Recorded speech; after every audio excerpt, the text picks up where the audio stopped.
So without further ado, then, I got the housekeeping stuff out of the way.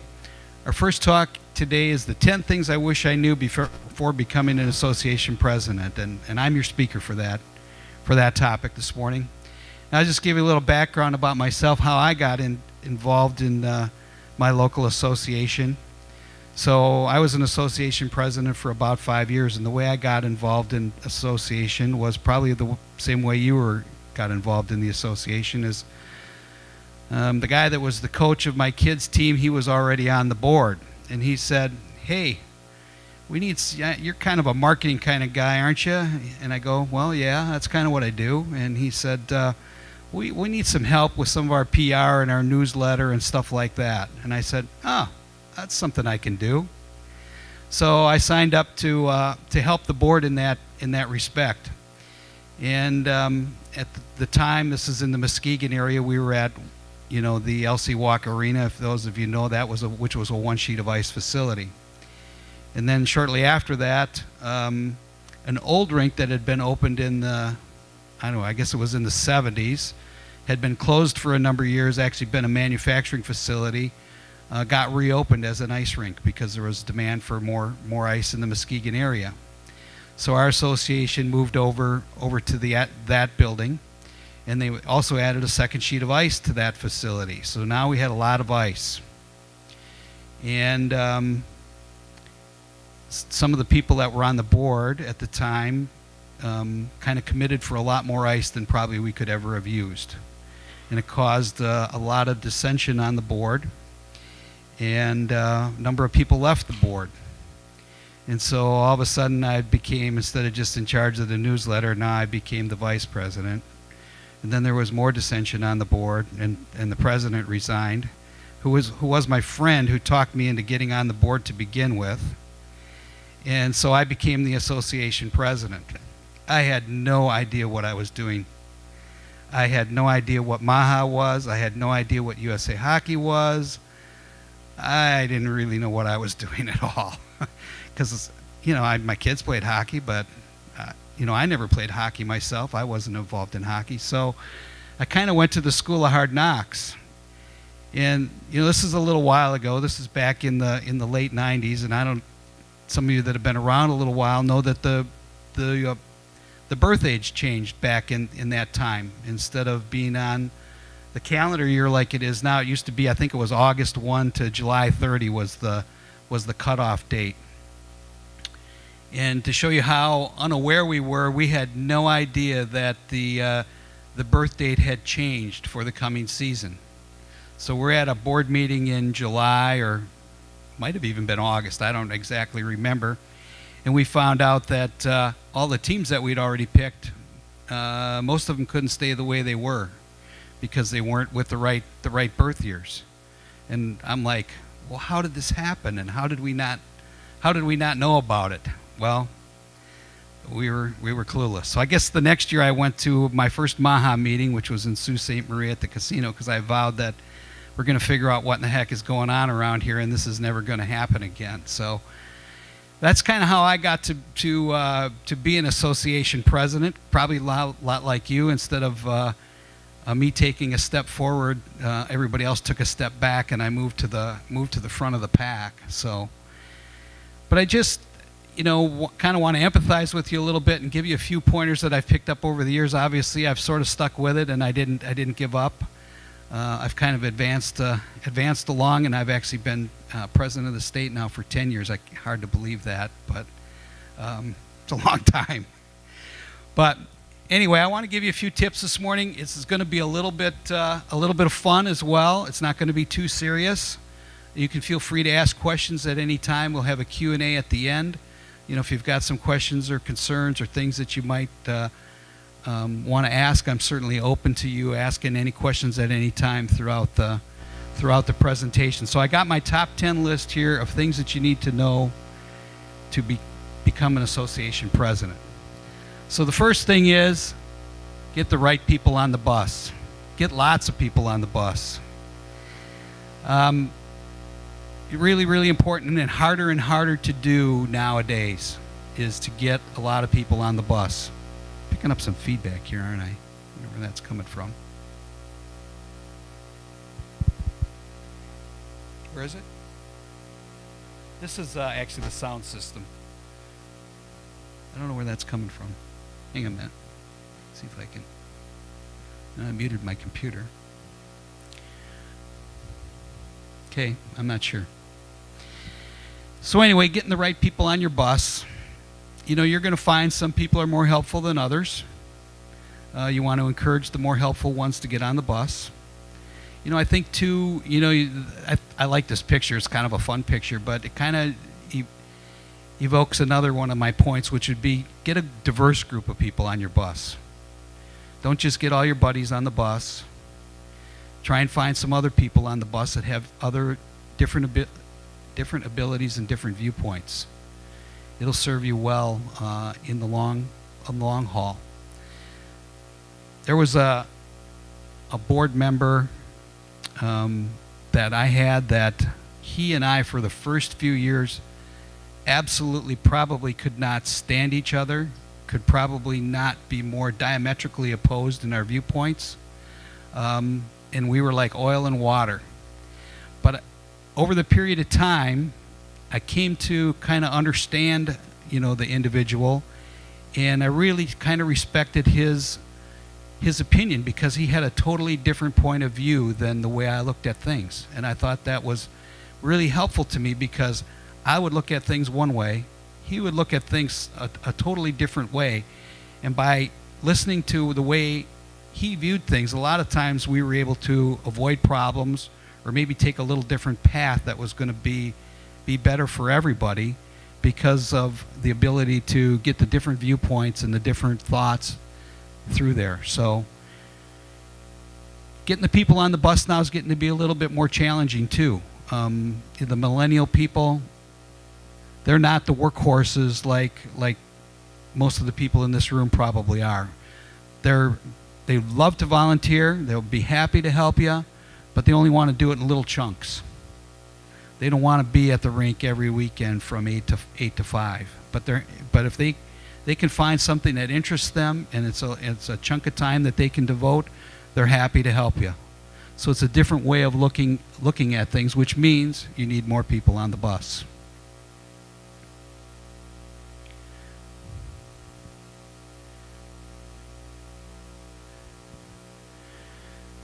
So next thing is, as an association president, you pretty well have to be a professional cat herder.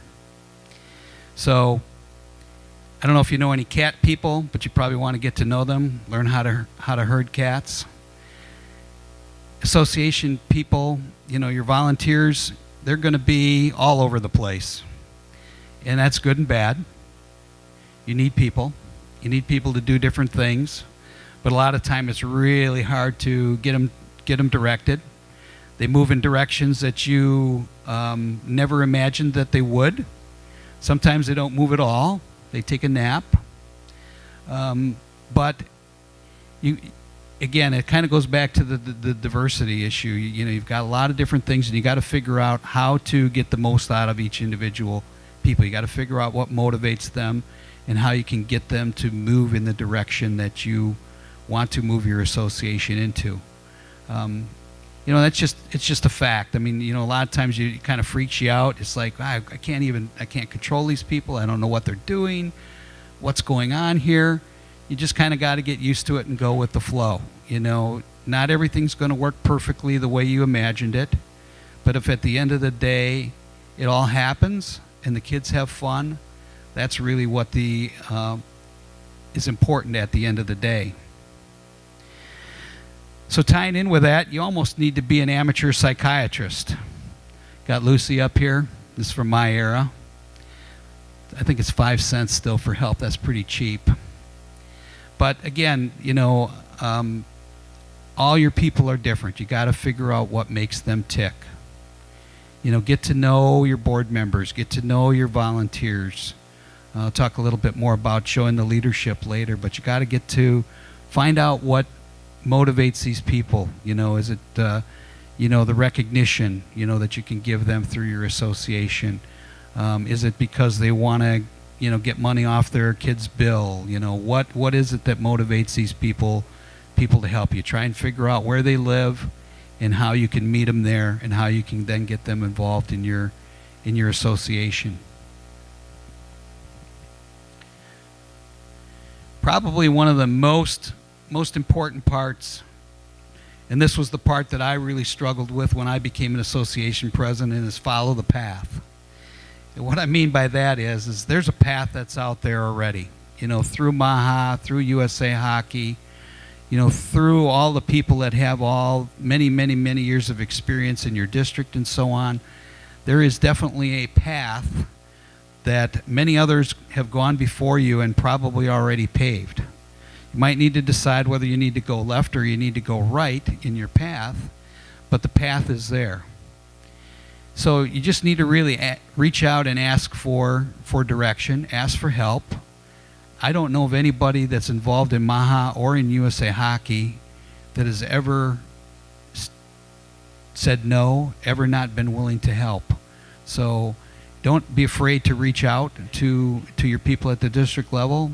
Hell, my phone number's in the book. You can call me. I'll help you in any way that I can.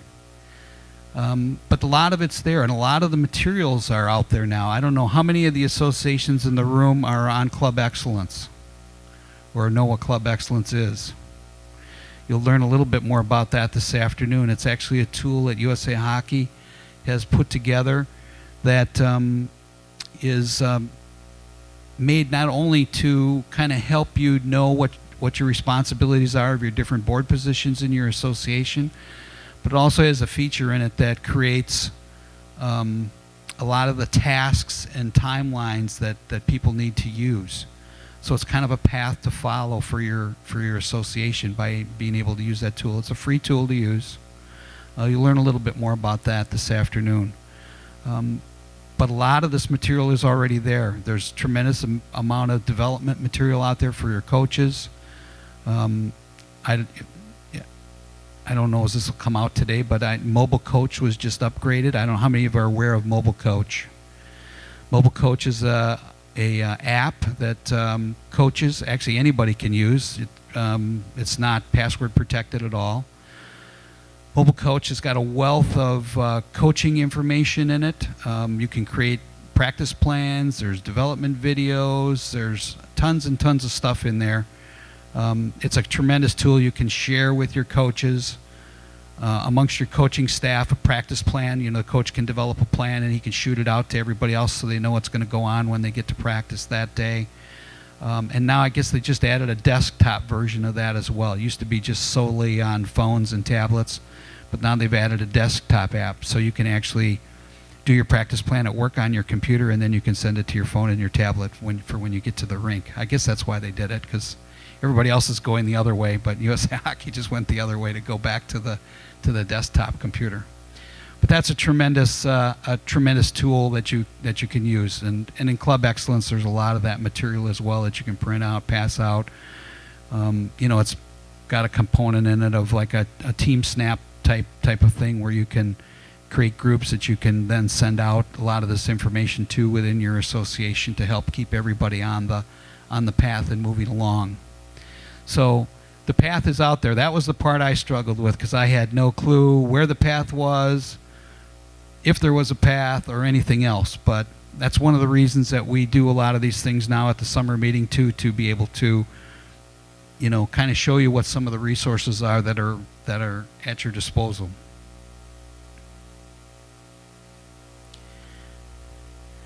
And of course the buck stops with you. You know, it's kind of tough sometimes being an association president because you have to make some unpopular decisions.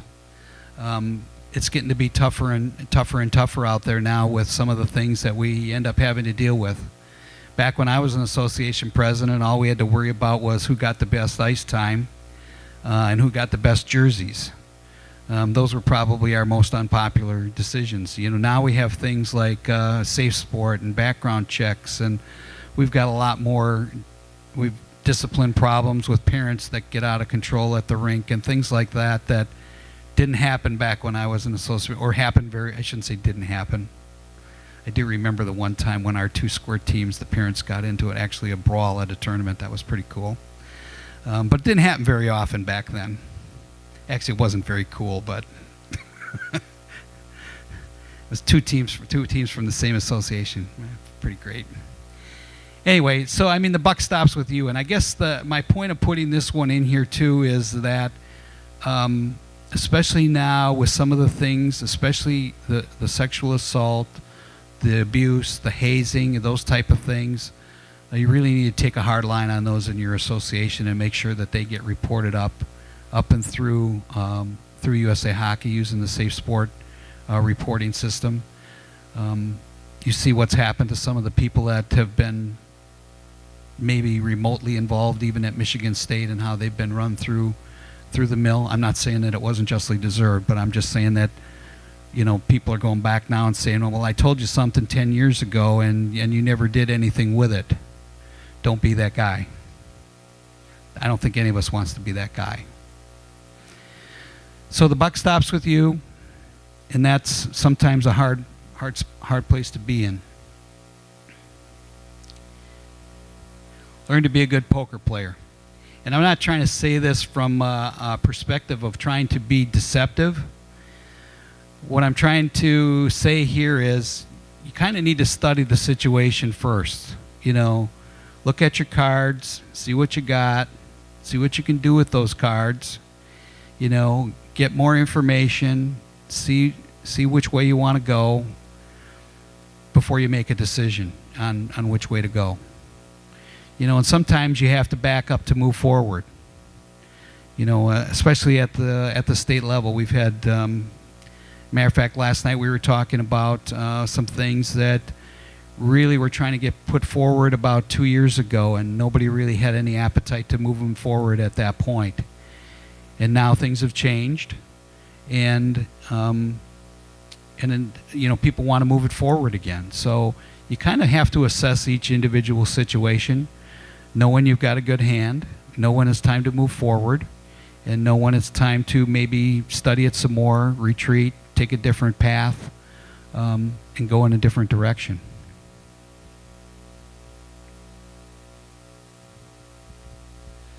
This is one of my favorite ones, and I'm sure this does not happen in any of your associations. That some of your other board members have their own agendas. When I was first an association president, not only did we have a lot of ice that we couldn't sell, but we had a number of people that were on our board that were all travel parents. And they decided that the travel parents should pay, I think it was at the time, it was $25 less than the house parents, because the house parents should help subsidize the travel players, because I don't even remember what the logic was anymore, to be honest with you, but you get the picture, right? So sometimes people have their own agendas. Sometimes people get on the board for all the wrong reasons, because of their team, their kid, their something, or their, you know, somebody did them wrong at some point down the line, and they're going to make it better. You got to find these people. You got to either weed them out or try and minimize them as much as what you can with other people that actually are there for the right reasons. You know, people don't always get along, like I mentioned before, and that's not necessarily a bad reason for somebody not to be on your board, or even if maybe they have a slightly different view, doesn't necessarily mean they have the wrong agenda. You know, you can agree to disagree sometimes, but I mean, I think you have to be very careful with your board and look at your bylaws and see, you know, what is your mission, you know. Look at your mission of your bylaws, and, you know, I think that helps guide your association a lot, because I'm going to guess that most of your association bylaws don't say put the travel kids first. Most of them say something like, you know, we're going to have fun for everybody, and we're going to treat everybody equally, and, you know, we're all going to have a good time. And I think you got to have to remember that, and keep reminding your board of directors that from time to time. I know we still have to do that even here in MAHA. We have to look back at some of our kind of founding documents or our core values. We've actually just gone through a strategic planning process last year and created some new mission, vision, values around that to kind of use as the guiding light for our association. So I think that can help keep you on task and try and help keep some of the board members who maybe have their own agenda, to be able to remind them, hey, look at our purpose of our association. What you're trying to do is not in the best interest of our association. Because I think the one thing people have to keep in mind as they're on the board is they're not just there for their kid or for their team. They're there for the whole good of the organization. And I have to remind people that here in MAHA as well, because a lot of times I'm only a tier 1 guy, or I'm only a coach, or I'm only an official guy, and I'm only here for that part. And it's like, well, you're just a cog in the wheel.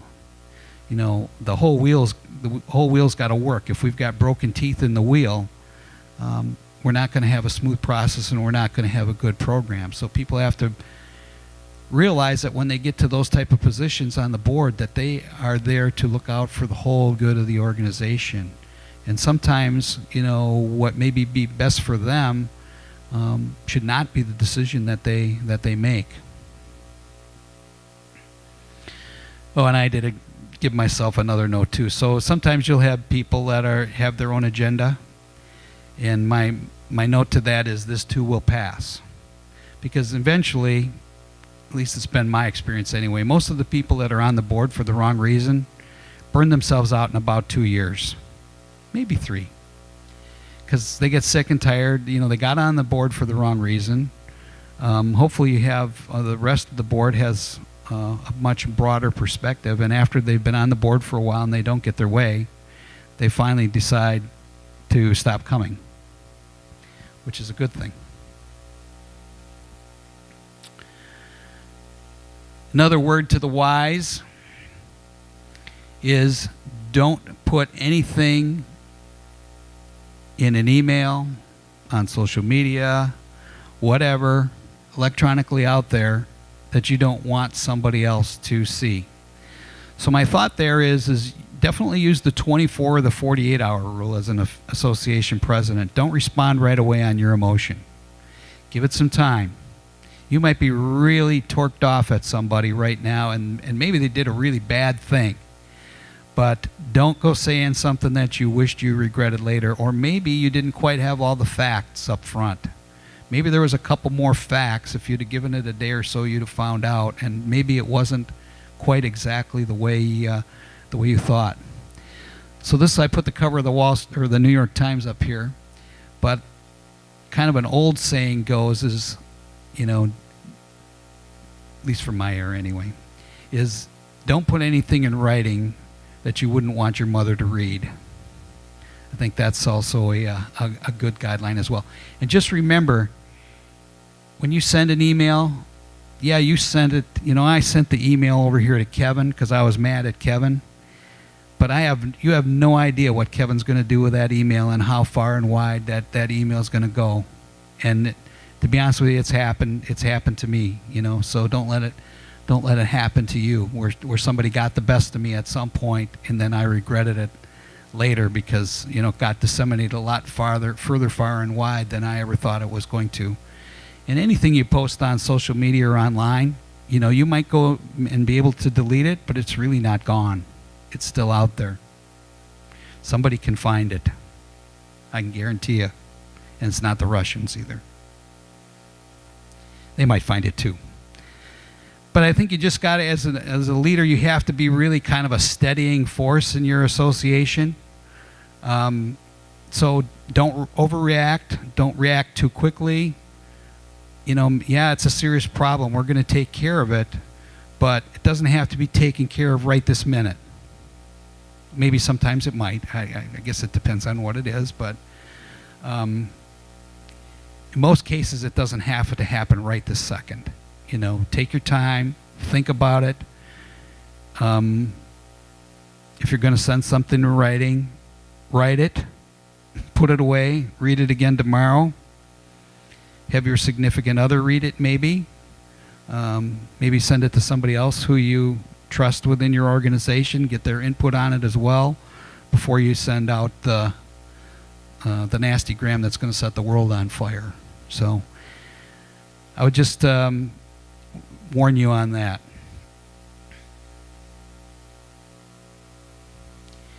So you got to have a balance to your life.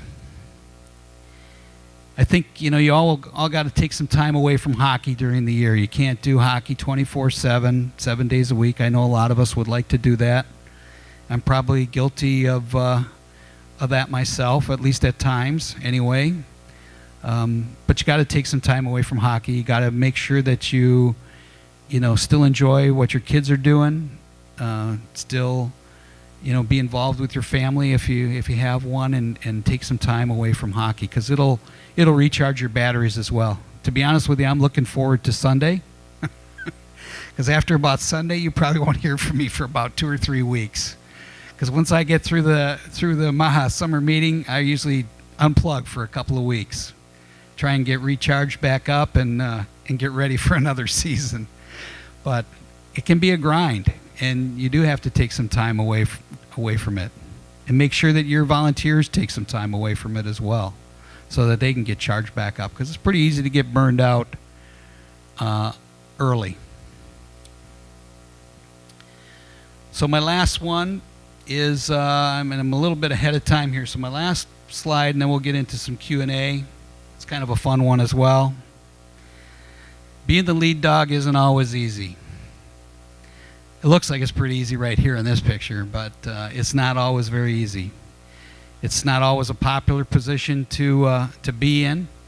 You're always going to have the people who think that what you do isn't right, that you made the wrong decision, that you didn't do it quick enough, fast enough, good enough, whatever. There are always going to be some naysayers that are going to be in and around your association, that are going to tell you that, well, they probably won't tell you. They'll tell everybody behind you, behind your back, the kind of job that you aren't doing. But I will tell you, from our perspective, or from my perspective anyway, the good usually outweighs the bad. There's a lot of people out there that will never ever say anything to you, that are really happy with what you do. They're glad for what you do. They're glad that you're creating programs for their kids. They're glad that you're creating the programs that help their kids develop and become better athletes, better people, better in school, the statistics would show. So what you guys do is very, very, very important. It's sometimes always not like this kind of a job here, though, where you're kind of lounging back and enjoying the off season like these sled dogs are here. But we appreciate you. I'm sure the people in your association appreciate you, and you should know that. I think too, one of the things that you should do is really trust your gut, and I probably missed that in an earlier slide, but a lot of times I think I had that in the follow the right path. A lot of the time you really have to trust your own instincts and to trust your gut at the end of the day as to what's the right path to follow. I know that's always kind of worked for me. You can kind of take input from a lot of different people, and then there's sometimes when you're ready to make a decision and you're just not really too sure about it, or you're uneasy about it. And then there's other times where you go, yep, that's what we got to do. I know that that's not necessarily what everybody else wants to do, but I know based on everything, all the information that we have, that's the right way to go. And that's where it's not always being the easy part. Is you have to make those type of decisions, and you have to try and move your association forward. The other part that's not always easy is trying to create change within your association. There's a lot of people that they're pretty happy with the status quo within your association. We've been doing the same thing for 10 years. It's been working for them anyway. And they're not really wanting to change. Maybe it's because they don't want to change. Maybe it's because they're afraid of the change. I don't really know what all the reasons are, but I can tell you, trying to get people to change and to do things differently, look at it from a different perspective, is probably one of the hardest jobs that you will ever have. Because a lot of people just don't want to do it. They don't see the benefit. They don't see where it's going to go down the road. and they're going to nitpick at what you do and try and, you know, keep the status quo. I mean, that's hard. You know, a lot of times, you know, you have to look because, you know, right now, and you'll hear this later today, I'm sure, from some of the other speakers, although I don't know exactly what they're all going to say, is, you know, youth sports is changing. Youth sports is definitely changing right now. It's changing in a couple of different ways. And, you know, what we did 30 years ago as an association, or 20 or 10 or even 5 years ago as an association, is not going to meet the needs of today's families. You know, and quite frankly, we've sort of, the pendulums kind of swings both ways, and we're kind of like over here now, and so I think it's starting to swing back to the middle again a little bit. Sports got so over-specialized, or is so over-specialized right now, and I think that there's now a move to kind of move it back the other way, to have a little bit more free play. And by free play, I don't mean $0. I mean more unstructured play, I guess is what I should say. And more recreational opportunities for the kids, and more kids playing multi-sports. Sports has become so very, very specialized right now. But now to try and affect that change back the other way is very, very going to be very, very difficult. But not that you need to do that right now. I'm not saying that, but what I'm trying to say is that, you know, when you're trying to make changes, people don't want to make change, but yet on the other hand, you have to keep your association relevant. Otherwise, your association membership is going to go down, and pretty soon you won't be an association anymore if you're not meeting the needs of the parents within your community. And there's, quite frankly, there's tremendous opportunity for hockey in communities. So a recent statistic that came out through Project Play, which is actually one of the think tanks out of the Aspen Institute that's looking at reimagining kids' youth sports and making some changes to it. They just recently did a survey, and across the country, and we're pretty close to the average, about I think it's 1.6 or 1.7% of the kids play hockey. It's not very much. For example, basketball is about 15% of the kids in the country play, and I'm just doing these off the top of my head. If you really want the numbers, ask me and I'll actually get them for you. I'm just sort of doing this off the top of my head, but I'm pretty close. Basketball is about 15%. Soccer is somewhere around 10%. Football kind of surprised me because I thought football would be higher. Football is actually kind of low. Football's in the 3% range. But irregardless, my point is that, you know, there's a lot of room for more kids in hockey. We take a very, very, very small percentage of the kids that are out there that are participating in sports into hockey. And part of that is the cost of the sport, certainly. You know, it's a very, as sports are, it's one of the more expensive sports out there probably to play. So that's certainly a challenge that we always have at the association level, as to how to make sure that we're utilizing our ice as effectively as what we can, and trying to keep the costs down on the game as much as possible. So trying to keep some of the coaches under control, instead of having, you know, 4 full sheet single team practices this week. You know, maybe we have a shared practice or something like that to get the cost down a little bit.